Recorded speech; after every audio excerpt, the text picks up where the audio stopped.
Yeah, I mean, I've got several teams that are interested in, in the tire kicking mode. So there's been some free agent signings, and it just kind of, some more will start to trickle in here and there. And we're getting to the time of the year when that kind of thing starts to pick up a little bit. So we'll see. I mean, yeah, the Red Sox have called me, the Phillies have called me, the Tampa Bay Rays have called me, the Astros have made an initial contact, and let's see, I think that's about it. Well, I mean, I think it goes on past performance. I think they feel like if I can stay healthy that I can help their ball club, and obviously that's flattering. So for me, the issue is just the desire to get back out there and compete, and then the physical component. Right, I mean, that's kind of how I'm looking at it. If somebody comes in and makes me a deal that I can't refuse, and then I have to take it and go forward, but that may not happen, and if it doesn't, I'm fine. I mean, I kind of have a general ballpark in my mind, which I'm not necessarily willing to discuss publicly yet, but it would have to be a pretty decent offer. I think for the Astros situation, they would,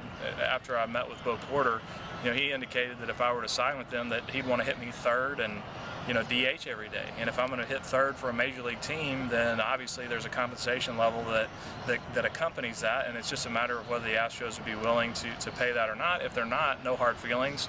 I just feel like if you're going to do a job, then you deserve to be paid somewhere in the ballpark of what that job, the job description entails. So that's kind of how I'm looking at it. And I know it was informal, but how would you describe meeting with Jim Crane last week? It was great. It was a good get-to-know-you type meeting. I hadn't really had a chance to meet Mr. Crane. I met him just briefly in passing, but in terms of talking to him, kind of understanding his philosophy, how he's going to be running the team, that was informative for me to get in there and just kind of shake his hand, sit down, and I think the Astros are in good hands.